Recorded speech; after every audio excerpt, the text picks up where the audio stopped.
Olá, bem-vindos ao canal A Lei e o Testemunho. O tema de hoje, o Ministério de Cristo. Mas isso logo após a vinheta.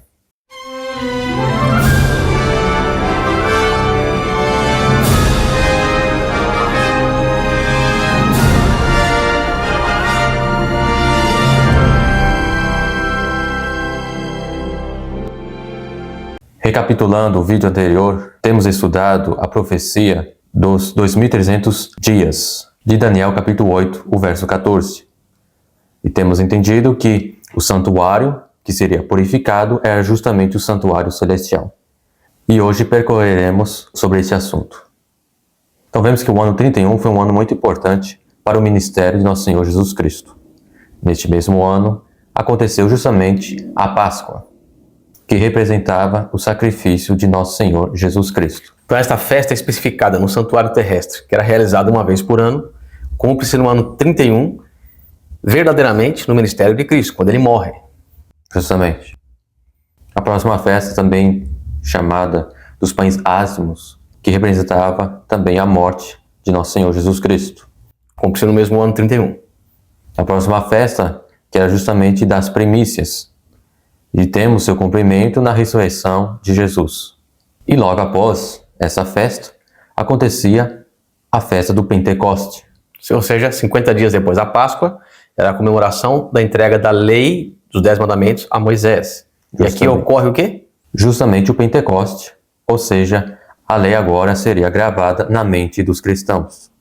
E justamente nessa festa, por ser derramado o Espírito Santo, era um sinal de que o ministério de Cristo no santuário celestial havia começado. Então vamos lá, vejamos bem aqui.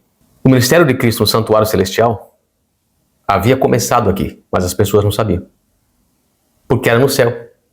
As pessoas estavam na terra, ou seja, no pátio do santuário celestial, que é a terra, e elas não sabiam desse acontecimento no céu. O que Deus faz? Ocorre o Pentecostes. A festa do Pentecostes é justamente para isso, para que as pessoas saibam na terra que algo no céu estava ocorrendo, que era o ministério de Cristo no lugar santo. Agora vemos também que não eram somente estas festas que o povo de Israel celebrava. Havia ainda mais algumas outras festas, que era justamente a festa das trombetas. E as trombetas vêm logo depois do Pentecostes, ou seja, há uma sequência de festas e há uma sequência de cumprimento profético. Então, a próxima festa depois do Pentecostes seria a festa das trombetas. O que ocorre? Vemos as 7 trombetas do livro de Apocalipse. Então, ou seja, a história, ou o historicismo, seguindo as festas, os cumprimentos da festa. A próxima festa era justamente o dia da expiação, que era nada mais nada menos que a purificação do santuário. Ou seja, a profecia dos 2300 anos cumpre-se justamente no ano de 1844. Neste ano começou o ministério de Cristo no lugar santíssimo, para justamente purificar o santuário através do juízo. O juízo e a purificação do santuário são o mesmo evento. O sumo sacerdote trazia o sangue justamente diante do propiciatório onde estava a lei. Ou seja, Cristo agora vai trazer o seu sangue, trazer o seu sacrifício justamente a favor do pecador diante do juízo. Encontramos 4 primeiras festas que diziam a respeito do ministério de Cristo na terra. Outras festas que ocorreriam justamente na época da igreja, ou seja, onde Cristo não estaria mais aqui na terra, mas estaria intercedendo por seu povo no santuário celestial. E agora veremos alguns textos no livro de Apocalipse falando a respeito do ministério de Cristo no santuário celestial. O primeiro deles é Apocalipse capítulo 4, o verso 1. Depois dessas coisas olhei, e eis que estava uma porta aberta no céu, e a primeira voz, que como de trombeta ouvira falar comigo, disse: sobe aqui e mostrar-te-ei as coisas que depois dessas devem acontecer. João, ele vê uma porta aberta no céu. Essa porta refere-se justamente à entrada para o santuário de Deus. E agora o anjo lhe diz: sobe para cá e eu vou te mostrar as coisas que acontecerão aqui no santuário celestial. E agora, Apocalipse capítulo 4, os versos 2 e 5. E logo fui arrebatado no Espírito, e eis que um trono estava posto no céu, e um assentado sobre o trono. E do trono saíam relâmpagos e trovões e vozes. E diante do trono ardiam 7 lâmpadas de fogo, as quais são os 7 Espíritos de Deus. Então aqui vemos uma cena que acontece no céu e vemos que acontece precisamente no santuário celestial. Pois nos diz que diante do trono ardiam 7 lâmpadas de fogo, que não é nada mais, nada menos que o candelabro. Então vemos o lugar santo. Temos também Apocalipse 8, o verso 3, que diz: E veio outro anjo e pôs-se junto ao altar, tendo um incensário de ouro.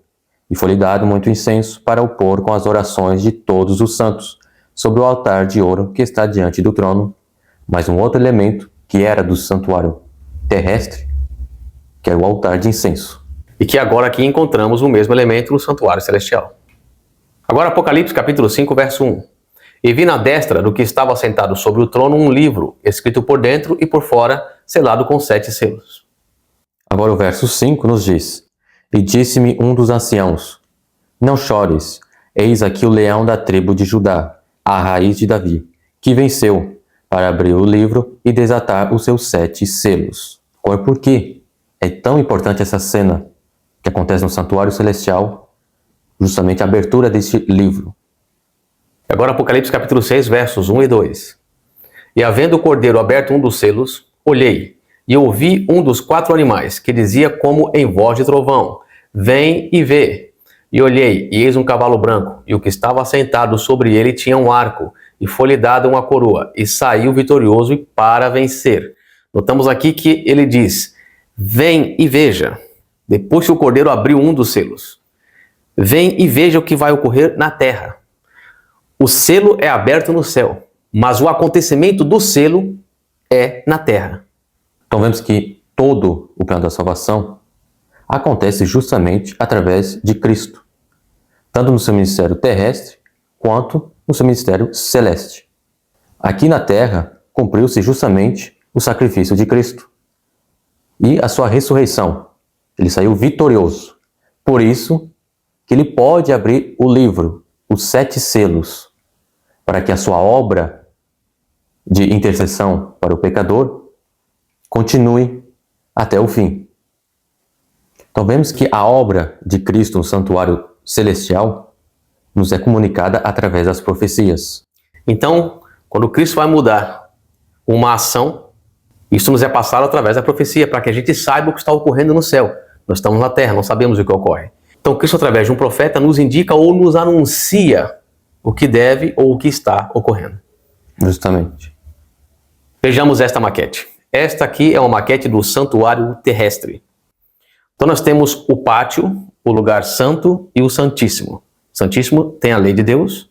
No lugar santo nós temos o altar de incenso, o candelabro e os pães da proposição. E agora nos encontramos no pátio, onde nós temos o altar de sacrifício e a pia de lavar.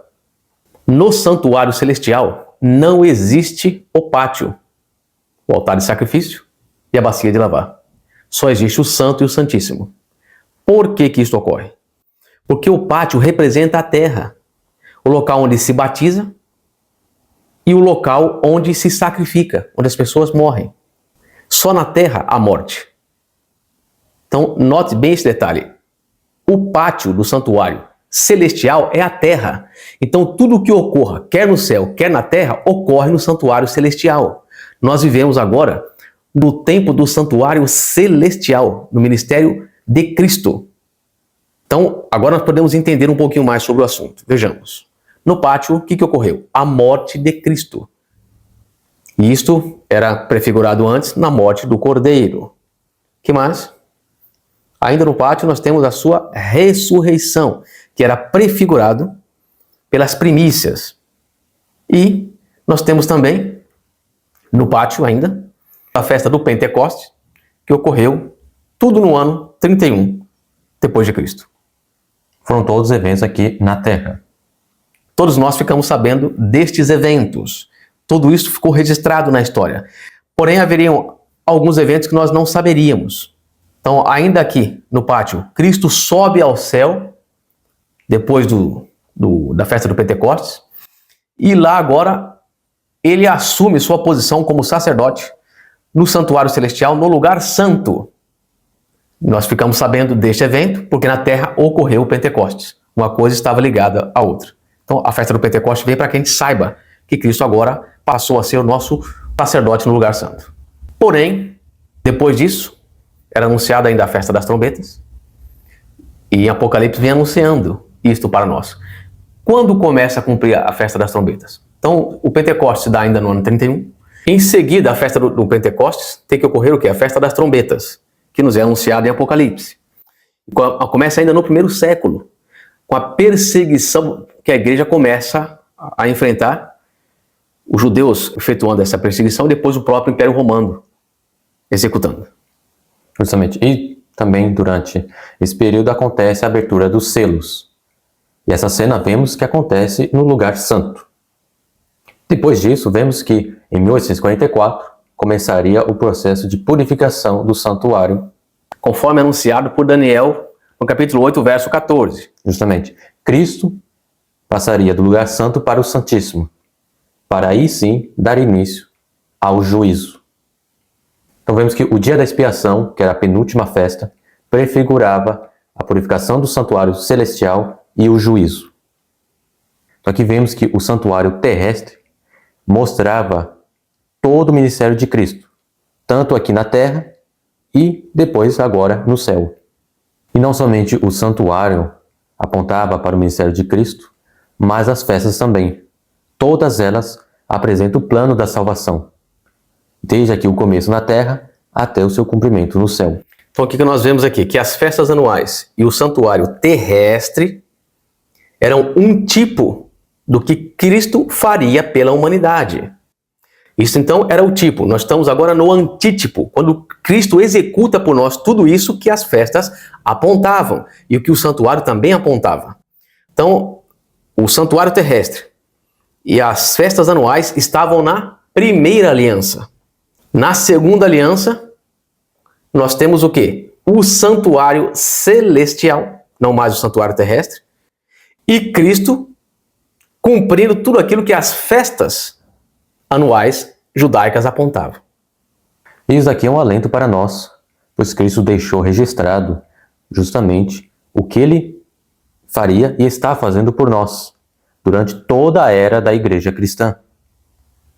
Para que a cada momento, cada abertura de selo, cada trombeta tocada, teria um evento que aconteceria aqui na terra, para que os cristãos soubessem que a obra que Cristo está fazendo por nós no santuário celestial está em andamento. Isso. Então que possamos ter sempre em mente o santuário celestial e as obras de Cristo, as obras que Cristo realiza em favor de nós, pecadores. Então que Deus nos abençoe e os aguardamos para o próximo estudo que vai falar agora diretamente sobre a purificação do santuário, que é a penúltima festa. Até lá. Em nome de Jesus. Amém. Amém.